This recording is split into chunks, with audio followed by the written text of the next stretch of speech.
एक भूखा पेट और एक चमकता हुआ हीरो का हार। जब ये दोनों आमने सामने होते हैं तो कौन जीतेगा, इंसान की ज़रूरत या उसकी इंसानियत। यह कहानी एक ऐसे मासूम बच्चे की है जिसके पेट में भूख की आग जल रही थी, लेकिन उसकी आंखों में ईमानदारी की चमक थी। उसे सड़क पर लाखों का हीरो का हार मिला, जिससे वह अपनी ज़िंदगी की हर मुश्किल को मिटा सकता था। लेकिन उसने चुना सच्चाई का रास्ता। जब उसने वह हार उसकी असली मालकिन को लौटाया, तो उस मालकिन ने उसे एक ऐसा इनाम दिया जिसे देखकर उस बच्चे की माँ के होश उड़ गए। आखिर क्या था वो इनाम? कैसे एक छोटे से बच्चे की ईमानदारी ने उसकी पूरी दुनिया बदल दी? आइए इस दिल को छू लेने वाली कहानी में डूब जाते हैं। मुंबई, एक ऐसा शहर जो कभी सोता नहीं, लेकिन उसकी ऐसी गली थी जहाँ जिंदगी कभी चैन से जागी भी नहीं थी। धारावी की भूल-भुलैया जैसी तंग गलियों में जहाँ आसमान भी बमुश्किल नजर आता था। एक छोटे से सीलन भरे कमरे में सीमा और उसका 10 साल का बेटा रोहन रहते थे। यह कमरा ही उनकी पूरी दुनिया था। एक कोने में रसोई की कुछ बर्तन, तो दूसरे कोने में एक पुरानी चारपाई जिस पर माँ बेटे की रातें कटती थी। बारिश होती तो टीन की छत से टपकता पानी उनके सपनों में भी खलल डाल देता था और उन्हें रात भर जागकर बर्तनों में पानी भरने पर मजबूर कर देता। 2 साल पहले जब रोहन के पिता, जो एक फैक्ट्री में मजदूरी करते थे, एक हादसे का शिकार होकर हमेशा के लिए दुनिया छोड़ गए, उस दिन के बाद सीमा ने ही अब माँ और बाप दोनों की भूमिका निभाई थी। वो आसपास के बड़े घरों में झाड़ू पोछा और बर्तन मांजने का काम करती। दिन भर की कड़ी मेहनत के बाद जो कुछ पैसे मिलते, उससे रोहन की स्कूल की फीस और घर का किराया जैसे तैसे निकल पाता। पर सीमा की सेहत उसका साथ नहीं दे रही थी। लगातार काम और ठीक से खान पान न होने के कारण उसे सूखी खांसी और कमजोरी ने घेर लिया था। डॉक्टर ने कहा था कि उसे आराम और अच्छी खुराक की ज़रूरत है, लेकिन सीमा के लिए ये दोनों ही सब किसी महंगी चीज़ की तरह थे, जिन्हें वह खरीद नहीं सकती थी। रोहन, जो अभी 5वीं कक्षा में था, अपनी माँ की हालत को हर पल महसूस करता था। वह अपनी उम्र के बच्चों की तरह खिलंदर नहीं था। उसकी आंखों में एक अजीब सी गंभीरता बस गई थी। वह जानता था कि जिस रोटी को माँ उसे बड़े प्यार से खिलाती है, उसके पीछे माँ का अपना भूखा पेट होता है। कई बार माँ से कहता, माँ, मैं स्कूल छोड़कर काम पर जाता, हम तुम्हारी दवा के पैसे भी कमा लेंगे और हम पेट भर खाना भी खा पाएंगे। यह सुनकर सीमा की आंखों में आंसू आ जाते। वह रोहन को अपने सीने से लगाकर कहती, नहीं बेटा, खबरदार जो ऐसी बात कही। तेरे बाबूजी का सपना था कि मेरा बेटा पढ़ लिख कर बड़ा साहब बनेगा। मैं उनकी आखिरी निशानी को मजदूर बनते नहीं देख सकती। मैं जब तक जिंदा हूँ तो सिर्फ पढ़ेगा। रोहन माँ की इस कसम के आगे चुप हो जाता, पर उसके नन्हे से दिल पर अपनी बेबसी का बोझ हर दिन भारी होता जा रहा था। एक दिन शाम को सीमा की तबीयत अचानक बहुत बिगड़ गई। उसे तेज बुखार था और खांसते खांसते उसका चेहरा लाल पड़ गया था। वह चारपाई से उठने की भी हिम्मत नहीं जुटा पा रही थी। घर में न तो दवा के पैसे थे, न ही अनाज का एक दाना।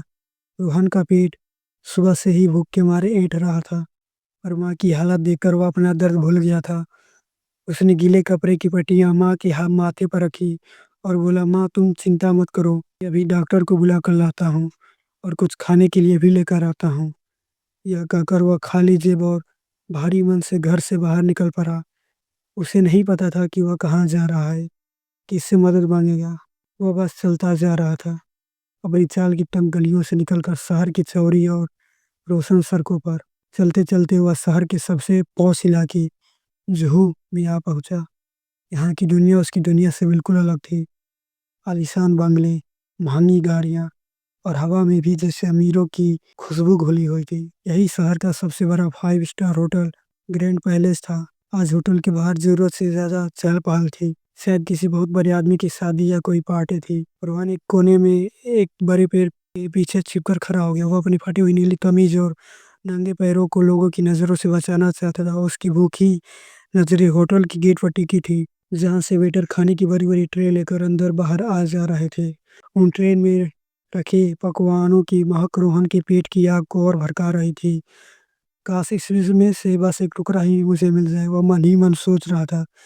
तभी एक काली चमचमाती मर्सिडीज गाड़ी होटल के सामने आकर रुकी। गाड़ी का दरवाज़ा खुला और उसमें से एक बेहद आकर्षक और शाही अंदाज वाली महिला बाहर निकली। उन्होंने गहरे नग लाल रंग की सितारों जरी साड़ी पहन रखी थी और उनके गले में हीरो का एक हार ऐसा चमक रहा था जैसे रात के अंधेरे में किसी ने तारे बिखेर दिए हों। वह थी शहर की सबसे बड़ी बिजनेसवुमन श्रीमती आरती मेहरा। वो अपने पारिवारिक परोपकारी कामों के लिए जानी जाती थी, पर उनका मिजाज थोड़ा सख्त और अनुशासन प्रिय था। गाड़ी से उतरते समय उनका फ़ोन बजा और वह किसी से बात करते हुए जल्दी में होटल के अंदर चली गई। शायद वह समारोह के लिए लेट हो रही थी। रोहन तो बस उस हार को देखता ही रह गया। उसने अपनी ज़िंदगी में क्या कहानियों में भी इतनी चमकती एक साथ नहीं देखी थी। वह कुछ देर वहीं खड़ा रहा, उस अमीर दुनिया को अपनी गरीब आँखों से तौलता रहा। जब पार्टी की भीड़ थोड़ी कम हुई तो रोहन हिम्मत करके उस जगह पर गया जहाँ से आरती मेहरा गाड़ी गुजरती। वह ज़मीन पर गहरे नज़रें गड़ाए कुछ ढूँढ रहा था, शायद कोई गिरा हुआ 10 का नोट या खाने की कोई चीज़। तभी फुटपाथ किनारे लगे एक गमले के नीचे उसे कुछ चमकता हुआ दिखाई दिया।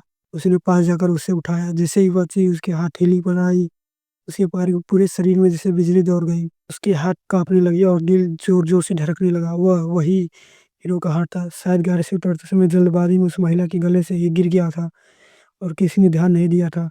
रोहन ने डर के मारे जल्दी से उसे अपनी हथेलियों में भींच लिया और चारों ओर देखा, कोई देख तो नहीं रहा। वो भागकर वापस उसी पेड़ के पीछे छिप गया। उसकी मुट्ठी में जैसे आग का गोला था। इतनी गर्मी महसूस हो रही थी। उसने धीरे से अपनी मुट्ठी खोली। रात की रोशनी में वह हीरे और भी तेजी से चमक रहे थे। ये कितना कीमती होगा, लाखों का या करोड़ों का। उसे इन बड़ी-बड़ी संख्याओं का अंदाज़ा भी नहीं था, पर वह इतना जानता था कि यह हार उसकी और उसकी माँ की पूरी ज़िंदगी बदल सकता है। उसके दिमाग में विचारों का तूफ़ान उठ खड़ा हुआ। वह सोचने लगा, अगर मैं इसे बेच दूँ तो हमारे पास बहुत पैसे आ जाएँगे। मैं माँ का इलाज सबसे बड़े अस्पताल में करवा सकता हूँ। हम इस गंदी चौल से निकलकर एक बड़ा और सुंदर सा घर खरीद सकते हैं। मैं शहर के सबसे अच्छे कॉन्वेंट स्कूल में पढ़ने जा सकता हूँ। माँ को फिर कभी किसी के घर काम नहीं करना पड़ेगा और हमें कभी भी भूखा नहीं सोना पड़ेगा। यह सोचते-सोचते उसकी आँखों में आँसू आ गए। भूख और ज़रूरत का शैतान उसके मन में फुसफुसा रहा था।